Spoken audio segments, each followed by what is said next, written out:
உங்களுடைய pastor Wilson சாட்சி சொல்லுவாங்க. ஆண்டவருடைய பரிசுத்த நாமத்திற்கு மகிமை உண்டாகட்டும். Praise be to God's holy name. நல்ல ஆசீர்வதிக்கப்பட்டதான இந்த காலை வேளையிலே அடியனுடைய வாழ்க்கையில கர்த்தர் செய்ததான சில நன்மைகளை உங்கள் மத்தியிலே பகிர்ந்து கொள்ளும்படியாக கர்த்தர் கொடுத்த கிருபைக்காய் ஸ்தோத்திரம். I thank God for having given me this grace to share all the goodnesses what God has done in my life as testimony before you. கர்த்தர் ஒரு கிறிஸ்துவ குடும்பத்திலே ஆண்டவர் என்னை பிறக்க செய்தார். Lord made me to born in the Christian family. எங்களுடைய வீட்டிலே 2 பேர், நான் மூத்தவன், எனக்கு இளையவன் ஒருத்தர் இருக்கிறார். In my family we have 2. I have a younger brother and I am the eldest. சிறு வயதிலே பக்தியிலும் ஆண்டவருடைய விஷயத்திலே மிகவும் பக்தி வைராக்கியமாய் வளர்க்கக்கூடியதான ஒரு நல்ல தாய் தகப்பனை கர்த்தர் எனக்கு கொடுத்தார். From the young age my parents growed me with all godliness and zealous for God. தினந்தோறும் வேதம் வாசிப்பதிலும் அதிகமாக ஜெபத்திலே தரித்திருக்கிறதான ஒரு அனுபவத்திலும் வளர்த்தார்கள். They growed me reading the scripture and also in prayer of God. ஆனால் நான் பிறக்கும் பொழுது ஒரு பெந்தேகோஸ்தே அனுபவத்திலே அப்படிப்பட்ட ஒரு அனுபவத்திலே நாங்கள் இல்லை. When I was born I was not in a Pentecost experience. ஒரு CSI சபையில தான் நாங்கள் ஒரு அங்கத்தினர்களாக நாங்கள் இருந்தோம். We were the believers of CSI church. எனக்கு விவரம் தெரிந்த பின்புதான் இந்த பெந்தேகோஸ்தே அனுபவத்துக்குள்ளே நாங்கள் எல்லாரும் குடும்பமாக கடந்து வந்தோம். After I had a knowledge and an understanding we came towards the Pentecost experience. குழந்தை பருவத்தில் இருக்கும் பொழுதே, நான் குழந்தையாக இருக்கும் பொழுதே என்னுடைய தம்பி மிகவும் அவனுடைய இருதயத்தினுடைய துவாரம் போட்டபடி, இருதயத்தில் சில கோளாறுபடி இருக்கிறபடினால உயிருக்கு மிகவும் போராடினான். When I was young and I had a younger brother and he had some problem in his heart and he suffered a lot because of this disease. அப்போ அவனுக்கு ஒரு ஜீவனை ஆண்டவர் கொடுத்தார். That situation God gave him life. அப்பொழுது எங்களுடைய பாட்டிக்கு, அதாவது எங்க அம்மாவுக்கு ஒரு தரிசனம் அவர்களுக்கு காண்பிக்கப்பட்டது. My mother's mother, my grandmother had a vision. அதாவது ஒரு தேவ தூதன் ஒரு வெண் வஸ்திரத்தை இது ஒரு பேரன்களில் ஒருவனுக்கு நான் கொடுப்பேன் என்று சொல்லி அந்த தூதன் சொன்னதாக அவர்கள் கண்டார்கள்.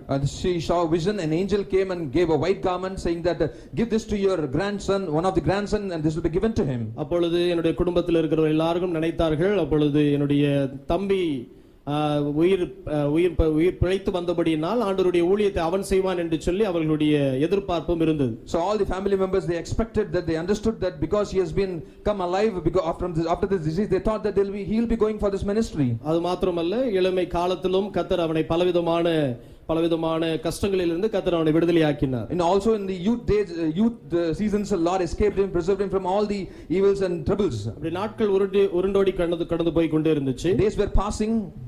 ஒரு முறை பாஸ்டர் பெஞ்சமின் அவர்கள் இந்த ஓபன் இயர் மீட்டிங், அவர் CVRD கிரவுண்ட்ல ஒரு மீட்டிங் நடத்துவாங்க. Pastor Benjamin conducted a open meeting at the CVRD ground. அப்பொழுது நான் ஒரு 8th ஸ்டாண்டர்ட் படிப்பேன் நினைக்கிறேன், 8th அல்லது 10th ஸ்டாண்டர்ட் படிச்சிருப்பேன் நினைக்கிறேன். I remember maybe I was studying 8th standard or 10th standard. அப்போ அவருடைய பிரசங்கத்தின் மூலமாக குடும்பமாக நாங்கள் எல்லாரும் இந்த பெந்தேகோஸ்தே அனுபவத்துக்குள்ளே நாங்கள் கடந்து வந்தோம். Through his message we heard it and we were attracted as a family, we came into this Pentecost experience. அப்புறம் முழுக்க ஞானஸ்நானத்தை எடுத்துக்கொண்டோம்.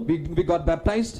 அப்புறம் அந்த சத்தியத்திற்குள்ளாக நாங்கள் நாளுக்கு நாள் வளர்வதற்கு கர்த்தர் எங்களுக்கு உதவி செய்தார். Lord help us to grow in this divine doctrines and fellowship and gospel. ஆண்டவர் எப்படி தாயின் வயிற்றில் இருக்கும் பொழுதே முன்குறித்ததான ஆண்டவர் சரியான நடத்துதலை இந்த நாட்களிலே நான் அதை உணர முடிகிறது. The God who chose me from the mother's womb, these days I'm able to understand the God's leading. அப்ப என்னுடைய வாலிப நாட்களில் ஒரு சின்ன ஒரு ஆசை, ஆண்டவருக்காய் ஊழியம் செய்ய வேண்டும் என்கிறதான ஒரு சின்ன ஆசை இருந்தது. In my youth days I had a great desire that I have to do ministry for the Lord. ஆனால் திருமணமாகாத ஒரு ஊழியம் என்றல்ல, திருமணம் செய்து ஊழியமோ அல்லது வேறு விதமான ஒரு ஊழியம் செய்ய வேண்டும் என்கிறதாவது இந்த பூமியில வாழ்கிற காலத்தில் ஆண்டவருக்காக ஏதாவது செய்ய வேண்டும் என்கிறதான ஒரு சிறிய ஒரு விருப்பம் என்னுடைய இருதயத்தின் ஆழத்தில் இருந்தது. As I had a small desire that I have to do something to God, any kind of ministry, not necessarily this ministry without getting married, but any ministry, maybe after marriage or some kind of ministry I wanted to do for the Lord. ஆனால் ஆண்டவர் இந்த மேன்மையான ஊழியத்திற்கு என்னை அழைத்திருக்கிறார் என்பதை நினைத்து நான் கர்த்தருக்குள் அதிகமாய் சந்தோஷப்படுகிறேன். I rejoice myself in the God because he has called me for this glorious ministry. இந்த பூமியிலே பல வேலைகள், பல உத்தியோகஸ்தர்கள் இருந்தாலும் ஆண்டவருக்காய் செய்கிறதான இந்த பெரிய உத்தியோகத்தை ஒன்றுக்கும் தகுதி இல்லாத எனக்கும் கர்த்தர் கொடுத்தபடியால் நான் கர்த்தரை அதிகமாக உயர்த்துகிறேன். Though in this world so many duties are there, Lord has called me for this excellent duty and I thank God for this giving me this opportunity for doing his ministry. அப்புறம் அந்த பெந்தேகோஸ்தே அனுபவத்துக்குள்ளே நாங்கள் கடந்து வரும் பொழுது, so when we came into this Pentecost experience, அப்பொழுது பட்டாபுரம்ல ஒரு நல்ல ஒரு சபையிலே நாங்கள் அப்படியே அங்கத்தினர்களாக நாங்கள் இருந்தோம். So we had a good fellowship in one of the church in Pattabram, good church. அப்புறம் அந்த சபையில சில விதமான பிரச்சனைகள் வந்தது. In the church we had some problems. அப்ப சபையே பிரிந்து வெளியே வந்தது. So the church was separated into two, and church came and divided into two and came out. அப்போ ஒரு சில விசுவாசிகளும் சேர்ந்தும் அந்த அந்த சபையை விட்டு வெளியே கடந்து வந்தார்கள். So a group of believers, they all separated themselves and came out of the church. அப்போ அந்த சபையை நடத்தக்கூடியதான அந்த பெஞ்சமின் பாஸ்டர் அவர்கள் நடத்தி கொண்டிருந்தார்கள். So this church was led by Pastor Benjamin. அப்போ கடைசி காலம் அவருடைய நேரம் கடைசியா இருக்கிறதான காலங்களிலே பாஸ்டர் இப்ப இருக்கிறதான அண்ணன் ஜெயக்குமார் புதுக்கோட்டையில இருக்கிறதான ஜெயக்குமார் பாஸ்டர் தான் வந்து இந்த கூட்டங்களை நடத்தி கொண்டிருப்பார்கள். In the last days of Pastor Benjamin and now Pastor Jaykumar used to come in those days and conduct these meetings. அப்போ அந்த மரணத்தினுடைய காலங்களிலே ஒரு இஸ்ரவேல் ஜனங்கள் பிரயாணத்தில் இருக்கிற போல தான் ஒரு ஆராதனை இருக்கும். In the days of troublesome, it was like Israelites, they were crossing the wilderness, it was like that. ஒரு நிரந்தரமான ஒரு ஆராதனை கூடம் கிடையாது. We did not have a permanent shelter to serve God. அங்க தேவனாகிய கர்த்தர் இஸ்ரவேல் ஜனங்களுக்கு அங்கங்க பாளையம் இறங்குறது போல ஒவ்வொரு ஞாயிற்றுக்கிழமை ஒவ்வொரு இடத்துல எங்களுக்கு ஆராதனை நடக்கும். As the God led the Israelites to encamp in different places, the God led us and we served in different places on every Sunday. This was our practice. அப்ப எனக்கு நல்ல நினைவு இருக்கிறது, ஒரு கல்யாண மண்டபத்தை எடுப்பாங்க வாடகைக்கு, அந்த இடத்துல ஆராதனை நடக்கும். So I remember that they used to take a marriage hall for rental and they used to conduct services. அப்புறம் அந்த இடத்துல ஒரு பீட்டர் சார்னு சொல்லி இன்ஃபன்ட் ஜீசஸ் ஸ்கூல்ல இருக்கிறதான ஒரு வாத்தியார் அவருடைய கிரவுண்ட்ல அவர் வாடகை கொடுத்திருப்பார். இதெல்லாம் ரோட்லயே தான் இருக்கும்.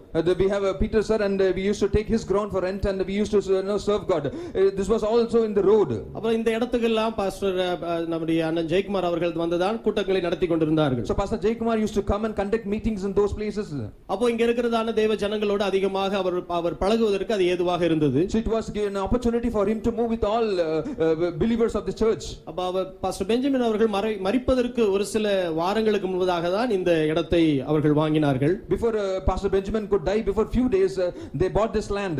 அப்ப இதை தொடர்ந்து நடத்தும்படியாக அடுத்த ஒரு 6 நபர்களும் இந்த இடத்துக்கு வந்து சேர்ந்தார்கள். So to continually lead, there was another person who came and joined himself to lead the church. ஆனால் எதிர்பார்த்த விதமாக இல்லாமல் வேறு விதமான ஒரு காரியமா இது இருந்தது. It was not what we expected, it was something different which happened. ஆனால் ஆண்டவருடைய ஊழியம் சரி கர்த்தர் நமக்கு ஒரு நல்ல சபையை கொடுத்திருக்கிறார்னு சொல்லி அந்த சபைக்கு நாங்கள் கடந்து வந்து கொண்டிருந்தோம். So we thought that God has given us a good church, it is God's ministry and we continue to come into this church. ஆனால் சில குழப்பங்கள், அந்த குழப்பத்தின் மத்தியிலே अनेक விசுவாசிகள் இந்த சபையில் அங்கத்தினர்களாக இருந்தார்கள். There was a lot of confusion, even midst of this confusion there were a lot of believers in fellowship in the church. வேற சபைகளுக்கு போவதற்குரியதான சூழ்நிலைகள் பலவும் உண்டு. There were many situations at genuine regions for people believers to go to different church. அப்படிப்பட்ட ஒரு சூழ்நிலையிலும் ஒரு சில தேவ ஜனங்கள் உறுதியாய் நின்றது போல கர்த்தர் எங்களையும் அந்த உறுதியாய் நிற்க கர்த்தர் உதவி செய்தார். Even that situation, there are a group of people those who sustain themselves in the church. Similarly, Lord also helped us to sustain the same church till today. அதற்காக நான் கர்த்தரை அதிகமாய் ஸ்தோத்திரிக்கிறேன். For that I thank God. பின்பு சில குழப்பங்கள் சபையில் வந்த பின்பு later we had so many confusion in the church. சபையில் இருக்கிறதான அடுத்த பெரியவர்கள் என்ன செய்தார்கள், நமக்கு நல்ல ஒரு நடத்துதல் வேண்டும் என்று சொல்லி அப்பொழுது பாஸ்டர் நம்முடைய அண்ணன் புதுக்கோட்டையில் இருந்தாங்க, அவர்களை கொண்டு வர வேண்டும் என்று சொல்லி இந்த இடத்துல கொண்டு வந்தார்கள். So elders of the church decided somebody we need somebody who is genuine, who has to lead the church. So they went and approached Pastor Jaykumar who was in Pudukkottai and they made him to come here to this church. அப்பொழுது நாங்கள் இங்க இருக்கிறது அந்த குழப்பத்தின் நிமித்தமாக வேற பெந்தேகோஸ்து சபைக்கு நாங்கள் கடந்து போய்விட்டோம். So because of this situation, confusion, later days we started to move to different Pentecost church. ஒரு வாரம் தான் நாங்க போயிருப்போம்னு நினைக்கிறேன். ஒரே ஒரு வாரம் தான் வேற ஒரு ஆராதனைக்கு நான் கடந்து போனோம். I think it was only one week we went to other Pentecost church for different service. அப்ப அந்த போன வாரம் அந்த நாங்க என்னைக்கு நாங்க வெளிய போய் அந்த ஆராதனையை நாங்கள் கலந்து கொண்டோமோ அந்த வாரத்துல நம்முடைய அண்ணன் இந்த இடத்துல வந்து பிரசங்கம் பண்ணி இருக்காங்க. The week which we went to other church for the service, and that week Pastor Jaykumar had come here and he conducted the service here in this place. அப்ப அவர் ஏற்கனவே இங்க இருந்து பலரையும் பார்த்ததுபடியினால இங்க யாரெல்லாம் வரல என்பதை குறித்து அவர் அறிந்து, because he knew that there were so many believers, he understood that there were so many believers who did not turn up for that week for service. கூட்டம் முடிஞ்ச உடனே அந்த மத்தியானம் 1 மணிக்கு ஞாபகம் இருக்கு, எங்களுடைய வீட்டுக்கு அவர்கள் வந்தார்கள். After the meeting I remember that at 1 o'clock he came to my house. அப்போ கேட்டாங்க, அண்ணன் கேட்டாங்க எங்க நீங்க போறீங்க என்னன்னு சொல்லி அவர்கள் விசாரித்தார்கள். So pastor inquired us and asked us, no, where are you going, why did you not come this week, he asked. அவர்கள் கொடுத்ததான ஆலோசனையின்படி சில காரியங்கள் சரி மறுபடியும் கடந்து போவோம் என்று சொல்லி நாங்கள் நினைத்துக் கொண்டிருந்தோம். As per his counsel and guidance we thought that okay, let's go back again to this church. அப்பொழுது எங்களுடைய தாயார் ஒரு சொப்பனத்தை கண்டார்கள். Then my mother dreamed a dream. ஒரு பனமரத்தை அவர்கள் கண்டார்கள். She saw a palm tree. அப்ப நீதிமான் பனையை போல செழிப்பான் என்று சொல்லி ஆண்டவர் ஒரு நல்ல ஒரு காரியத்தை கர்த்தர் காண்பிக்கிறார் என்று சொல்லி, thinking that the Lord is showing a good sign, saying that the righteous shall prosper like a palm tree. கர்த்தர் இந்த சபையில தான் கர்த்தர் நம்மை கொண்டு வந்து இணைத்திருக்கிறார், அதனால இதற்கு நாம் தொடர்ந்து போவோம் என்று சொல்லி மறுவாரத்திலிருந்து நாங்கள் தொடர்ந்து வர ஆரம்பித்தோம். So we spoke that the Lord has united us in this church, let's continue in this church. So the next week onwards we came and joined ourselves in this church. இதெல்லாம் என்னுடைய வாழ்க்கையில 11 12 12வது இந்த நாட்களில் நடந்து கொண்டிருக்கிறதான ஒரு சம்பவம். All this incident took place when I was in 11th or 12th class. இப்படி அப்படிப்பட்ட இந்த சூழ்நிலை வரும்பொழுது இப்படிப்பட்டதான ஒரு கட்டிடங்களோ அந்த நேரத்தில் கிடையாது. So in that situation, we did not have this kind of buildings. ஒரு சாதாரணமான ஒரு ஷெட்டா தான் இருந்துச்சு. It was a temporary shed we had. அப்படி அந்த ஷெட்ல தான் எல்லா ஜனங்களும் ஆராதிச்சார்கள். In the shed, we all served. அன்றைக்கு இருந்ததான ஊழியர்களும் அப்படிப்பட்டதான ஒரு தியாகத்தோடு ஊழியம் செய்கிறதை என்னுடைய கண்களால் நான் பார்த்தேன். I saw the servants of God with all dedication. They did ministry and served God in this kind of situation. அப்பொழுது கர்த்தர் என்னோடு இடைபட ஆரம்பித்தார். After that, Lord started to interact with me. அப்ப இடைபட ஆரம்பிச்ச உடனே எனக்குள்ளே ஒரு எண்ணம், இது ஆண்டவருடைய ஊழியத்தை நம்மள செய்வதற்காக என்னை அழைக்கிறாரோ என்கிறதான ஒரு சத்தம் எனக்குள்ள துணிக்க ஆரம்பிச்சு. So I had a voice in me saying that the Lord is calling me for His ministry. ஆனாலும் என்னுடைய ஆள் மனதுக்குள்ளே ஒரு சிந்தை, இப்படிப்பட்ட ஒரு ஊழியம் வேணாம் என்று சொல்லி நான் தவிர்த்து கொண்டே இருந்தேன். And deep in the mind I had a thought that no, I am not going to do this kind of ministry. I was restricting myself to doing this ministry. ஆண்டவருக்காக பல காரியங்கள் செய்யலாம், பலவிதமான வேலைகள் செய்யலாம். ஆனால் இப்படிப்பட்ட ஒரு காரியத்தை நாம அதற்கு நம்ம நெருங்கி போனாதான் அது நடக்கும் என்று சொல்லி நான் தூர போக ஆரம்பிச்சேன். For God we can do many things. For God maybe we can do different job, but not this kind of ministry. I was restricting myself, not going to deep, so that if I go in deep, I may be called for this ministry or maybe pushed to this ministry. அப்போ கல்லூரி படிப்புக்கு நான் கடந்து போக ஆரம்பிச்சேன். After that I started to go to my college. அப்போ விசுவாச வீட்ல இருக்கிறதான சில வேலைகள், பாய் போடுறது மற்றும் இந்த மற்ற காரியங்கள் எல்லாம் செய்வதுடைய வழக்கமாக இருந்துச்சு. So I had a practice to do different works in the church, laying mats or any other works in the church which I was doing. அண்ணா ஒரு தடவை சொன்னாங்க, காத்துருக்கு அபிஷேகம் பெற்றிட்டியா அப்படின்னு சொல்லி ஒரு தடவை என்கிட்ட கேட்டாங்க. So pastor asked me once, have you got anointed? He asked me. அப்ப நான் சொன்னேன், இல்ல எனக்கு ஞானஸ்நானம் எடுத்துட்டா நான் பரிசுத்தாவின் அபிஷேகம் எனக்கு கிடைக்கல அப்படின்னு. So I replied him saying that no, I've got baptized, no, I've not got anointed yet. சரி, அவர் சொன்னாரு, இந்த காத்திருப்பு கூட்டத்துக்கு நீ வந்து கர்த்தர் அபிஷேகிப்பார் என்று அவர்கள் சொன்னார்கள். So he told that come for this tarrying meeting and the Lord is going to anoint you. ஆனாலும் நான் என்ன செய்தேன், பரிசுத்தாவின் அபிஷேகம் பெற்றுட்டா கர்த்தர் இடைபட ஆரம்பிச்சிடுவார். அதனால நான் அதுக்கு கொஞ்சம் தூரம் போக ஆரம்பிச்சேன். So I started to go far because I understood that if I'm going to get anointed, I have to go to ministry. அப்பொழுது ஒரு 2 வாரம் கழித்து, after 2 weeks, இதே சனிக்கிழமை நான் என்னுடைய நண்பனுடைய வீட்டுக்கு நான் கடந்து போனேன். Same Saturday I went to my friend's house. ஒரு 6:15 மணிக்கு இருக்கும். என்னை ஒருவரை வலுக்கட்டாயமாக பிடித்து இழுத்து கொண்டு வந்து இங்க கூட்டத்தில் வந்து அமர வைத்ததை நான் உணர்ந்தேன். Maybe it was 6:15, somebody pushed me and brought me to this place and made me to sit in God's presence. I realized it. அன்னைக்கு பரிசுத்தாவின் அபிஷேகம் பெற்றேன். I received the anointing of Holy Ghost. நல்ல ஒரு அபிஷேகத்தை கர்த்தர் கொடுத்தார். God gave me a good anointing. நமக்கு அபிஷேகம் பெற்ற உடனே எல்லாரும் சகோதரிமாரெல்லாம் சொல்ல ஆரம்பிச்சிட்டாங்க, இது ஊழியத்துக்குரிய ஒரு அபிஷேகம். So when I was anointed and brothers and sisters started to speak and tell that this is the anointing for the ministry of God. இதுக்கு தான நான் வரமாட்டேன்னு நினைச்சிட்டு சொல்லிக்கிட்டே இருந்தேன். So I was thinking and telling that I'm not going to come for this. சரி, அபிஷேகம் பெற்றுட்டா என்ன, நாம இஷ்டத்துக்கு வாழ்ந்தா ஆண்டவர் நம்மள கூப்பிட மாட்டார் அப்படின்னு சொல்லி நினைச்சேன். So I thought that no, let me even after getting anointed, let me live as per my wish. Even if I'm going to live as per my wish, Lord will not call me for this ministry. நமக்கு அந்த நாம அந்த பாத்திரவான்களா நடந்தாதானே கர்த்தர் நம்மள அழைப்பார், இல்லனா நம்மள அழைக்க மாட்டார்ல, நம்மள விட்டுருவார்ல அப்படி நினைச்சேன். If I'm going to live a worthy life, only then God will call me. If I'm going to live an unworthy life, maybe He will not call me, I thought. ஆனால் என்னுடைய வாழ்க்கையில பரிசுத்தாவின் அபிஷேகம் பெற்ற பின்பு, in my life after anointing of Holy Ghost, அந்த நடத்துதல் வித்தியாசமாக இருந்தது. the leading was completely different.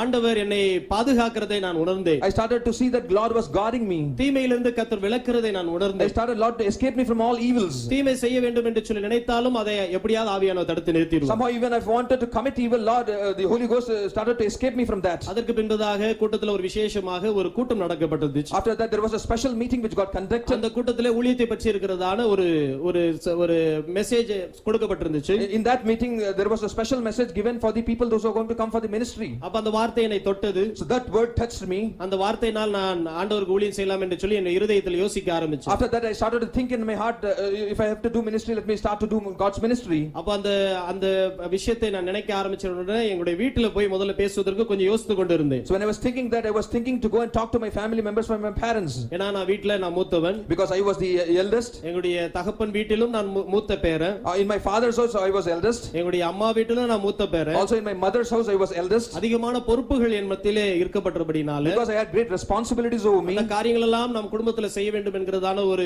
எண்ணத்தோடு நான் இருந்து கொண்டிருந்தேன். because I had great responsibility thought and I have to do so many responsibilities in my family. ஆனால் இந்த அழைப்பின் சத்தத்தை வரும்பொழுது இதை தட்டி நாம தளிக்க கூடாதே என்று சொல்லி எனக்குள்ள இதயத்திலே ஒரு பாரமும் ஏவ ஆரம்பிச்சிச்சு. I had a burden. If there is God's calling, I should not push it out. I should not deny for God's calling. That kind of thought was also troubling in my mind. அப்போ ஒரு முறை நான் 8வது இந்த பெந்தேகோஸ்து அனுபவத்துக்கு வரும்பொழுது pastor Benjamin அவர்கள் பேசினதான ஒரு வசனம் எனக்கு நினைவுபடுத்தினார். God reminded me a verse which Pastor Benjamin spoke to me. ஆண்டவர் இந்த பூமியில வாழ்கிற காலங்களில் அவருக்காய் ஊழியம் செய்கிறது ஒரு பெரிய ஒரு உத்தியோகஸ்தகம், அந்த ராஜ்யத்திற்காக செய்கிறதான அந்த மேன்மை யாருக்கு கிடைக்குதோ அதுக்கு தவிர்க்க கூடாது என்று அவர் சொன்னார். So he told that no, it is a great blessing for a person who God calls to do his ministry, and that is a great blessing, he told. அந்த அழைப்பை நீங்கள் தட்டி தளிக்க கூடாது என்று அவர் சொன்னார். So he told that do not push that calling. அந்த வார்த்தை நினைவுபடுத்துறது மாத்திரமல்ல, அந்த வார்த்தையின்படி செய்ய வேண்டும் என்று ஆவியானவர் எனக்கு உதவி செய்தார். Not only God reminded me, the Holy Ghost made me to act according to these words also. அது மாத்திரமல்ல, இங்க இருக்கிறதான இப்ப இருக்கிறதான பாஸ்டர் அவர்களும் அதை பற்றி பேசும் பொழுது சரி இதுக்கு மேல நாம எதுவுமே செய்யக்கூடாது என்று சொல்லி கர்த்தருடைய ஊழியத்தை செய்வோம் என்று சொல்லி நம்முடைய வீட்ல சொல்வோம் என்று சொல்லி நான் புறப்பட ஆரம்பிச்சேன். So even after Pastor Jaykumar spoke to me, and then I thought that let me not deny it. I thought to think, and I wanted to go and talk to my parents about this. அப்போ என்னுடைய தகப்பனார் இடத்துல முதல்ல நான் சொன்னேன். First I spoke this to my father. அவர் ஒரு சிரிப்பு சிரிச்சார். He smiled at me. அப்புறம் சிரிச்சிட்டு அவர் சொன்னார், சரி ஊழியத்துக்கு போறது நல்லதுதான். So he told that going to God's ministry is good. ஆனால் ஊழியத்திற்கு போயிட்டு ஊழியத்தை விட்டு நீ வர வேண்டும் என்று அப்படிப்பட்ட ஒரு எண்ணத்தோடு போகாத என்று சொன்னார். So do not have a thought that no you're going to go to God's ministry and you have maybe you can return back. Do not have this kind of thought, he told. அப்படிப்பட்ட ஒரு எண்ணமாக இருக்குமானால் நான் வீட்ல கூட உன்னை சேர்க்க மாட்டேன் என்று அவர் சொன்னார். So he told me that if you have that kind of thought, no, I will not accept you in my house, he told. நான் கர்த்தருக்குள் அதிகமாய் சந்தோஷப்படுகிறேன். So I rejoice in the Lord. என்னென்று சொன்னால் எனக்கு ஆண்டவர் அப்படிப்பட்ட ஒரு தகப்பன் மாதிரியும் அப்படி தாயையும் எனக்கு கொடுத்தபடியால் கர்த்தரை ஸ்தோத்திரிக்கிறேன். I thank God for having given me that kind of father and mother. அதுக்கு அவர்கள் மறுப்பு சொல்லவில்லை, அதற்கு எந்த விதமான ஆலோசனை கொடுக்கவில்லை, அவர்கள் உற்சாகதான் என்னை படுத்தினார்கள். They did not deny, they did not resist me, they encouraged me to go and do God's ministry. அப்ப அவர்கள் அதிகமாய் கர்த்தரை நேசிக்கிறது அதுல நான் உணர ஆரம்பிச்சேன். So I started to realize and understand that how much they love God. அப்படிதான் இங்கே இருக்கிறவர்களும் அப்படிப்பட்ட பெற்றோர்களும் அப்படி ஆண்டவரை நேசிப்பார்கள் என்று சொல்லி அப்ப உணர ஆரம்பிச்சேன். I started to realize even the parents also coming to the church will be of that kind. I started to realize. ஆண்டவர் அந்த மேன்மையான ஊழியத்திற்கு என்னை கொண்டு வந்து நிறுத்தினார். Lord brought me to this excellent ministry. அந்த நாட்களிலே ஆண்டவருடைய சமூகத்தில் நிற்க கர்த்தர் எனக்கு உதவி செய்தார். From those days God made me to stand in his presence. ஆண்டவருடைய ஊழியத்தை செய்யக்கூடிய ஒரு சிறு வயதாக இருந்த போதிலும் even I had a young age youth to do God's ministry. ஆண்டவரிடத்தில் ஒரே ஒரு காரியத்தை மாத்திரம் தான் நான் கேட்டேன். Only one question I had with the Lord. ஆண்டவரே உம்முடைய பரிசுத்தாவின் அபிஷேகத்தின் மூலமாக நான் பயன்படுத்தப்பட வேண்டும். Lord, through your Holy Ghost I should be used.